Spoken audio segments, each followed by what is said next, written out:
میاں صاحب یہ بتائیں کہ جو آپ کے والد صاحب تھے وہ بہت بڑی سیاسی شخصیت تھی، اصول و ضوابط کے بہت زیادہ پابند تھے، لیکن آپ نے سیاسی میدان کے اندر ایسی کون سی باتیں ہیں جو اپنے والد گرامی صاحب سے سیکھیں کہ آپ نے اپنی زندگی کا دستور بنا لیا ہو؟ دیکھیں جی، میرے والد صاحب جو ہیں وہ ایک شخصیت ہی نہیں، وہ ایک تاریخ ہے اس ضلع کے لیے، اس صوبے کے لیے۔ وہ ایک تاریخ کا مقام رکھتے ہیں، اور ان کی جو سیاسی زندگی تھی، انہوں نے یہ نہیں کیا کہ وہ ڈائریکٹ ہی صوبائی اسمبلی یا قومی اسمبلی سے سیاست شروع ہوئی۔ ان کی جو سیاست تھی وہ یونین کونسل سے انہوں نے شروع کی، اور یہ 1900 تقریباً 66-67 میں انہوں نے اپنی سیاست کا آغاز کیا، اور وہ پھر تقریباً 1993 سے 96 تک اپنی لاسٹ جو ان کا ڈیزگنیشن تھا وہ as a deputy speaker Punjab assembly رہے۔ اور ان کی سیاست سے جو ہم نے سب سے بڑی چیز جو سیکھی وہ یہی سیکھی ہے کہ آپ جو وعدہ کرو اس کو پورا کرو، وقت کی پابندی کرو، اور اپنے حلقے کے لیے جو کر سکتے ہو اس کی بہتری کے لیے کام کرو، اور یہی ان کا بنیادی اصول تھا۔ یہ تو سب لوگ جانتے ہیں کہ جو آپ کے خاندان ایک سیاسی بیک گراؤنڈ ہے، لیکن جو آپ نے جو اپنی سیاست کا آغاز کیا، کب سے کیا، آپ نے کتنے الیکشن لڑے، کس پارٹی کی طرف سے لڑے، تو اس کے بارے میں اپنا سیاسی کیریئر بتائیں۔ جی الحمدللہ، میں نے اپنا پریکٹیکلی پولیٹکس جو تھی وہ 1997 سے 97 سے میں نے شروع کی، اور ضلع کونسل کا پہلا الیکشن لڑا۔ اور اس ٹائم بھی ہم نے ایک مخالفت میں جا کے، اس ٹائم میاں نواز شریف جو تھے وہ یہاں کے پرائم منسٹر تھے ملک کے، شہباز شریف چیف منسٹر تھے، سردار خان آکو کا یہ ہمارے ایم پی اے تھے، یعنی ایک مخالفت کا بھرپور ایک وقت تھا، اور ہر ایک کا فوکس یہ تھا کہ منظور مول کے بیٹے کو پہلی ہی سیاست کی اس میدان میں ہرا دیا جائے۔ مگر الحمدللہ کہ والد صاحب کا ایک نام، ان کی کاوشیں، ان کی محنت، اور پھر ایک اچھا بیک گراؤنڈ پولیٹیکل ہوتے ہوئے عوام نے ہمارا ساتھ دیا، اور اللہ نے ہمیں کامیابی دی۔ تو اس لحاظ سے میں نے بلدیات کے حوالے سے 3 الیکشن لڑے، اور تینوں دفعہ الحمدللہ میں کامیاب ہوا، چیئرمین بھی بنا، ناظم بھی بنا۔ اس کے بعد جب صوبے کی بات کریں تو میں نے اپنا پہلا الیکشن 2002 میں لڑا۔ اس وقت مسلم لیگ کاف کے میں نے پلیٹ فارم سے الیکشن لڑا، مگر ہم 600 ووٹوں کی صرف دوری سے ہم لوگ وہ سیٹ لوز کر گئے۔ اس ٹائم ہمارے مد مقابل پاکستان پیپلز پارٹی کے ممتاز متیانہ صاحب اور محمد یار ممو کا صاحب وہ ایم پی اے منتخب ہوئے۔ جب 2008 کا الیکشن ہوا تو ہم اپنی اسی پارٹی کے پاس گئے، کاف میں ہی گئے، ہم نے اپلائی کیا ٹکٹ کے لیے، مگر تب ہمارے ساتھ یہ ہوا کہ اس وقت کے بڑے بڑے جو لوگ تھے ضلع کے، انہوں نے ہماری مخالفت کی اور ہمیں کہا کہ جی اس کو ٹکٹ نہ دیا جائے، اس کو 279 کا ٹکٹ دے دیں، جبکہ توق ہی نہیں بنتا، نہ ہمارا وہاں پہ گھر، نہ ہمارا وہاں پہ کوئی ایسا حلقہ ہے باپ، ہم 280 پہ ہی الیکشن لڑنا چاہتے تھے۔ مگر اس وقت کے جو طاقتور لوگ تھے انہوں نے ہمیں اس چیز میں ناکام کیا، اور ہم نے آزاد الیکشن لڑنے کی تیاری کر دی۔ جب ہم میدان میں اترے آزاد حیثیت سے تو ہمیں مسلم لیگ نون کی طرف سے، ذوالفقار علی خان کوسہ صاحب کی طرف سے یہ آفر ہوئی کہ جی آپ آئیں، ہم آپ کو نون کا ٹکٹ دیتے ہیں۔ ہم نے پھر نون کا ٹکٹ لیا، کیونکہ ہمارے علاقے میں ایک بہت بڑا یہ مسئلہ ہے کہ لوگ شخصیت کو دیکھتے تو ہیں مگر اس پہ یقین تب کرتے ہیں جب اس کے پاس کوئی ٹکٹ ہوتا ہے، اور اسی وجہ سے ہمارا علاقہ سیاسی طور پہ بہت پیچھے۔ ان کو شخصیت کے ساتھ ساتھ ایک کریکٹر اور ایک کام کرنے والے بندے کو دیکھنا چاہیے، نہ کہ کسی ٹکٹ کو دیکھنا چاہیے، کیونکہ بندہ تو وہی ہے، کام تو اس نے کرنے۔ تو خیر، جب ہمیں نون کا ٹکٹ ملا، ہم الیکشن لڑے، اور الحمدللہ ہمیں اللہ نے کامیابی دی، اور اس کے بعد پھر پنجاب میں حکومت بھی بن گئی نون لیگ کی۔ تو لہٰذا اس دوران میں نے اپنے حلقے میں تقریباً جو ہے 1 ارب سے زیادہ کے میں نے ڈیولپمنٹ کام کروائے۔ ہم نے ظاہر ہے کہ ہم نے اس کی تشہیر نہیں کی، یہ ہماری ایک سیاسی غلطی تھی کہ ہم نے ہر اس پہ سولنگ پہ جا کے، سڑک پہ جا کے ہم نے ڈھول نہیں بجائے۔ ہم نے یہ کہا کہ یار لوگوں کو خود نظر آئیں گے ہمارے کام، مگر وہ افسوس ہے کہ لوگوں کی نظر بھی وہیں ہوتی ہے جہاں ڈھول بجتا ہے۔ تو اب الحمدللہ جب بھی اللہ موقع دے گا، ایک نہیں اب 2 ڈھول بجا کے لوگوں کو بتائیں گے یہ ہم نے کام کیا۔ اور اس ٹائم جو میرے بڑے کام تھے وہ یہ آپ کی چشتیاں روڈ کو ہم نے اس کو کارپیٹ کروایا، ڈبل روڈ کروائی، دانے سکول یہاں پر لے کر آئے، ہاسپٹل جو RHC تھے میرے حلقے میں ان کو میں نے ایمبولینسز دیں، جنریٹرز لگوائے، میڈیسنز دلوائیں۔ دین اس کے بعد کئی سکولوں کی 4 دیواریاں، مسنگ فیسلٹیز ہم نے پوری کی۔ سب سے بڑی مثال آپ کے اپنے گاؤں جنڈ والے کی ہے کہ میں وہاں اسکول میں گیا اور میں نے جب اس کی چھتوں کی حالت اور اس کے حالات دیکھے بوائز اسکول کے، تو میں نے ساری بلڈنگ اس کی نئی بنوائی۔ اسی طرح واٹر سپلائی آپ کے جانڈ والے میں نہیں تھی، اس کو میں نے ڈبل کروائی۔ تو لہٰذا یہ کام کافی ہوئے ہمارے حلقے میں۔ دین اس کے بعد 13 کا الیکشن، کچھ خاندانی وجوہات تھیں، کچھ یہ معاملات تھے کہ والدہ بیمار تھیں، تو لہٰذا ان تمام چیزوں کو مد نظر رکھتے ہوئے ہم نے اپنے کزن کو موقع دیا کہ جی آپ الیکشن لڑیں۔ چچا زاد بھائی بھی ہے، بردر ان لا بھی ہے۔ میں نے کہا اس سے بڑا کوئی ایسا ہمارا اعتماد والا رشتہ نہیں ہو سکتا، تو ہم نے ان کو موقع دیا۔ مگر وہ ہمارے خاندان کی بدقسمتی کہ اس شخص نے کاغذ ہی نہ، اپنے نامینیشن پیپر ہی نہ داخل کروائے، جس کی وجہ سے ہمیں پولیٹیکلی بہت بڑا نقصان ہوا۔ لہٰذا ہمارا گروپ پورا جو مغل گروپ تھا وہ کئی گروپس میں تقسیم ہو گیا۔ جب ہم میدان میں نہیں تھے تو پھر لوگوں نے تو ووٹ دینا ہی تھا، کچھ راؤ صاحبان کی طرف چلے گئے، کچھ جویا فیملی کی طرف چلے گئے، کچھ جٹ فیملی کی طرف چلے گئے۔ ہمارا سارا گروپ جو ہے وہ ایک نالائق فرد کی وجہ سے، ہمارا پورا خاندان جو ہے وہ پولیٹیکل طور پہ ہمارا جو ایک سٹرکچر تھا وہ کہتے ہیں کہ زمین بوس ہونے کے مقام تک چلا گیا۔ اس کے بعد پھر جب وہ الیکشنز ہو گئے 2013 کے، پھر میں دوبارہ آیا۔ میں نے آ کے یہ بیڑا اٹھایا کہ یہ کسی اور مول فرد کا کام نہیں ہے، نہ وہ یہ چلا سکتا ہے نظام کو، نہ وہ اس کو سنبھال سکتا ہے۔ لہذا پھر میں خود ہی واپس آیا، اور 2015 کا الیکشن جو کہ بلدیات کا میرا لڑنا ہی نہیں بنتا تھا۔ لوگ مجھے کہتے تھے یار آپ کیوں لڑ رہے ہیں الیکشن، کیوں لڑ رہے ہیں آپ، کہاں ایم پی اے، کہاں پارلیمنٹ سیکرٹری، کہاں آپ چیئرمین یونین کونسل۔ میں نے ان کو یہ بات سمجھائی کہ اب زندہ ہونا ہے، واپس آنا ہے۔ ایک ہمارے خاندان کا فرد جو ہے ہمیں زمین بوس کر چکا ہے، اب اس کی اس غلطی کو ہم نے صحیح کرنا ہے۔ لہٰذا ہم نے یہ پھر 5 سال اسی محنت پہ لگائے۔ وہ سیٹ بھی جو چیئرمین کی تھی اس ٹائم بھی یہاں کے جو عالمداد لالے کا صاحب جو اب بھی ایم این اے، انہوں نے بھرپور مخالفت کی کہ یہ سیٹ ان کو یہیں ہرا دی جائے تاکہ مغل خاندان کا نام ہی ختم ہو جائے کہ وہ یونین کونسل بھی نہیں جیت سکتے۔ مگر اللہ تعالیٰ جب چاہتا ہے کسی کو بھی سنبھالنا اور بچانا تو پھر بڑے بڑے گدھ جو ہوتے ہیں یہ اس کا کچھ نہیں بگاڑ سکتے۔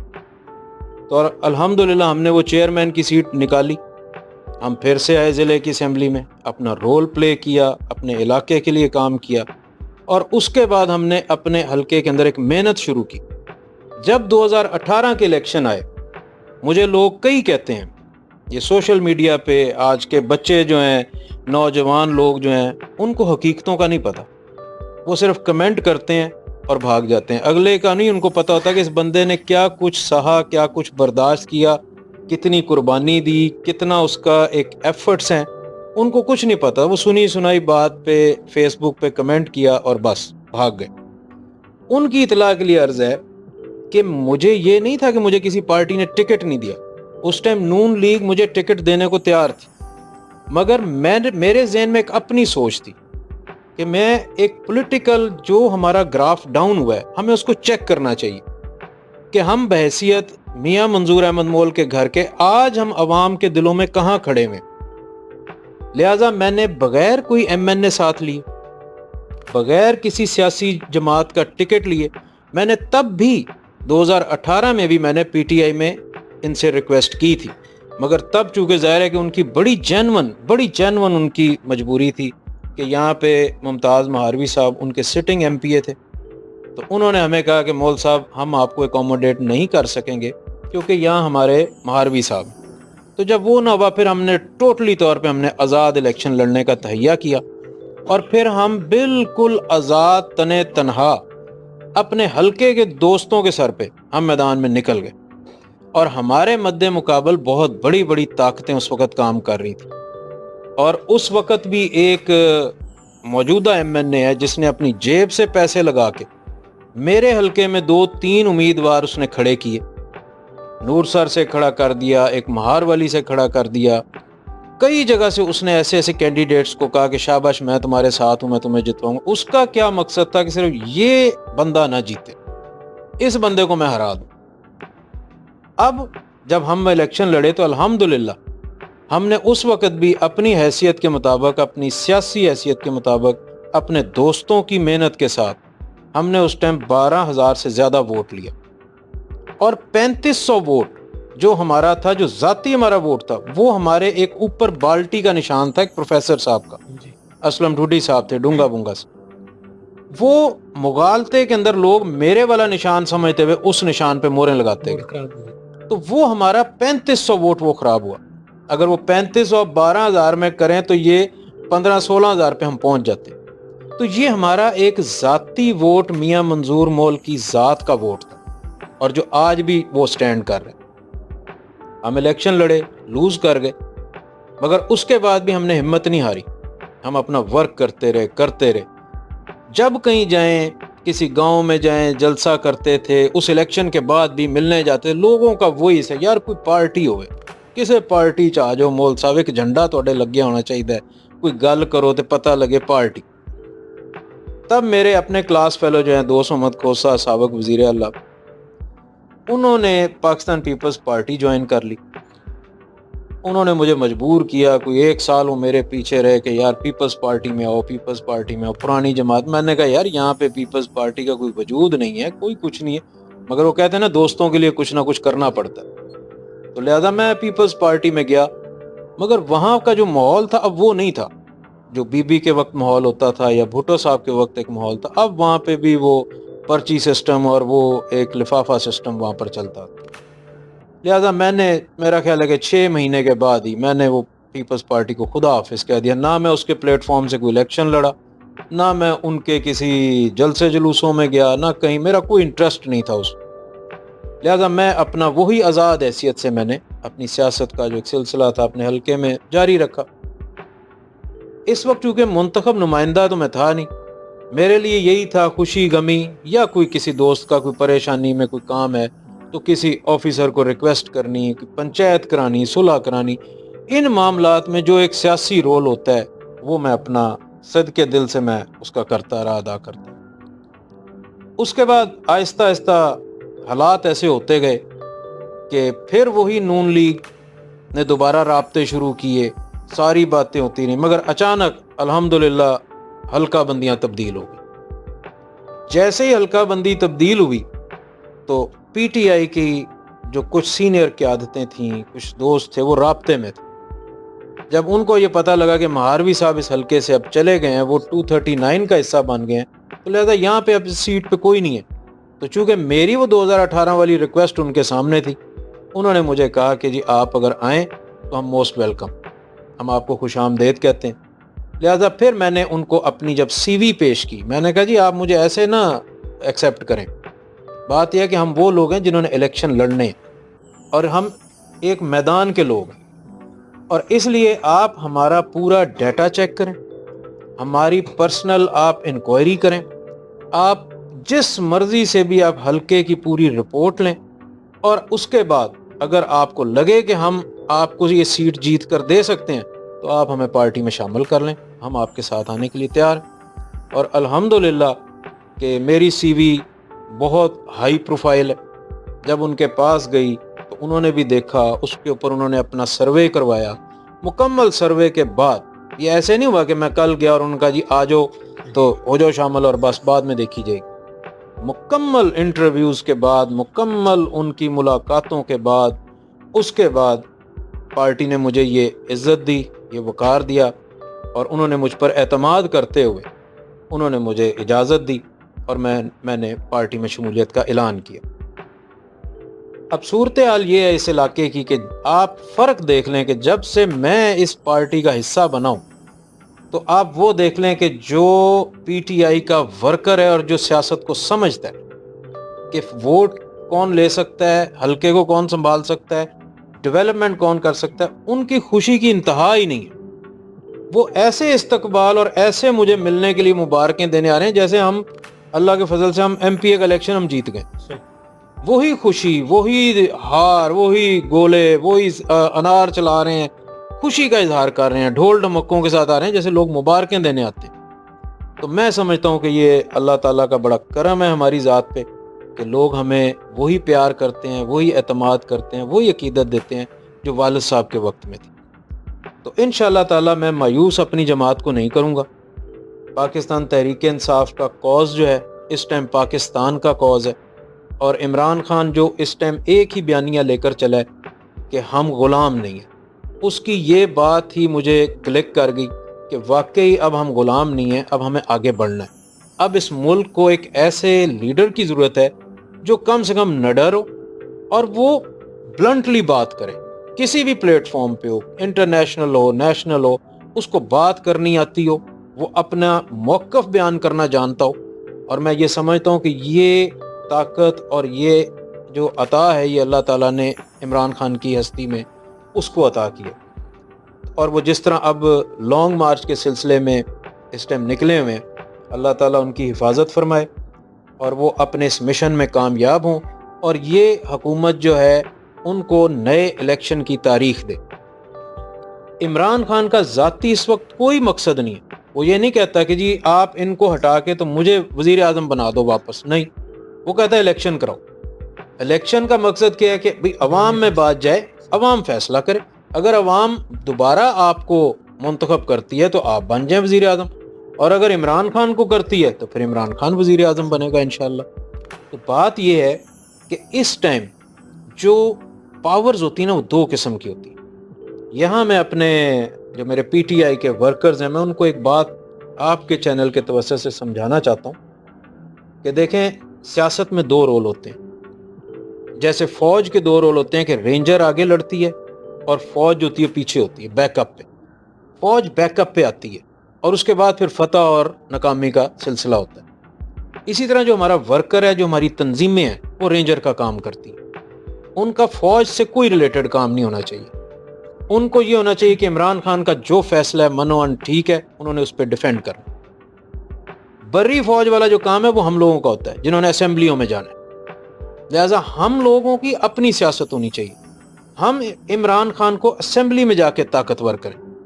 تو لہٰذا اس ٹائم یہ پسند ناپسند نہیں ہونی چاہیے، اس ٹائم یہ ہونی چاہیے کہ کون بندہ جو سچے دل سے، جو جیت کے سیٹ کو، چاہے ایم این اے ہے، ایم پی اے ہے، سینیٹر ہے، جو جیت کے اسمبلی کی چار دیواری میں اس فلور پہ پہنچ سکتا ہے، اس کو ہم بھیجیں تاکہ عمران خان طاقتور ہو۔ اس ٹائم کوئی پسند ناپسند، دوستی یاری نہیں ہونی چاہیے، عوام کا ٹیمپو دیکھنا چاہیے کہ عوام کس کی بیک پر کھڑی۔ تو الحمدللہ مجھے پتہ ہے کہ آنے والا وقت پی ٹی آئی کا ہوگا، اور انشاءاللہ ہم اپنے ضلع میں منچن آباد سے لے کے مروٹ تک ہم انشاءاللہ تعالی ایسے اچھے پینلز بنائیں گے، اس میں کوئی ہم دھوکہ نہیں کریں گے، پارٹی کے ساتھ کسی قسم کی منافقت نہیں کریں گے، ایک اچھے پینلز بنا کے دیں گے اور انشاءاللہ ہم وہ سیٹیں جیتیں گے۔ جیسے آپ نے آغاز میں یہ بات کیجئے، مسلم لیگ نون کا یہ قلعہ ہوتا ہے یہ ضلع بھاون نگر، انشاءاللہ اب اس دفعہ ایسی بات نہیں ہوگی۔ اب تحریک انصاف کے اندر ایسے لوگ آ گئے ہیں جن کی اپنے ایک لوگوں کے ساتھ پیار ہے، محبت ہے، ایک عقیدت ہے، اور لوگوں کو ان کے ساتھ، تو انشاءاللہ اس دفعہ کامیابی یقینی۔ تو میاں صاحب، آپ نے پاکستان تحریک انصاف میں شمولیت اختیار کی، یہ پاکستان تحریک انصاف کی بہت بڑی کامیابی ہے۔ تو یہ بتائیں، یہ شمولیت کوئی سیاسی مفادات پر مبنی ہے یا نظریات پر مبنی ہے؟ میرا خیال ہے کہ اس وقت شمولیت کرنا جو ہے یہ کوئی مفاد تو ہو نہیں سکتا۔ اس ٹائم جو حالات ہیں پاکستان تحریک انصاف کے، یہ وہ نہیں ہے کہ اس ٹائم عمران خان اقتدار میں بیٹھا ہے اور یہ لڈو کھانے کا ٹائم ہے، نہیں، وہ اس ٹائم لانگ مارچ میں اور یہ ڈنڈے کھانے کا وقت ہے۔ ہم اس وقت میں عمران خان کے ساتھ آ کے میں کھڑا ہو رہا ہوں جب یہ لڑائی کا وقت ہے، جب یہ احتجاج کا وقت ہے، حکومت سے ٹکرانے ہم جا رہے ہیں لانگ مارچ میں، ہم کوئی عہدے لینے کے لیے نہیں جا رہے۔ تو یہ مشکل وقت ہے عمران خان پہ، ایک مشکل وقت میں اپنے خان کے ساتھ آ کر کھڑا ہو گیا ہوں، اللہ تعالیٰ ہمیں کامیابی دے گا۔ تو میاں صاحب، آپ نے پاکستان تحریک انصاف کے اندر شمولیت اختیار کی ہے، تو بہت سے لوگوں نے خوشی کا اظہار بھی کیا ہے، ویلکم بھی کیا ہے، لیکن میں سوشل میڈیا دیکھتا ہوں کچھ لوگ منفی پروپیگنڈا کر رہے ہیں، آپ کی نظر میں بھی یہ گزرا ہوگا، تو اس کے بارے میں آپ کا کیا موقف ہے؟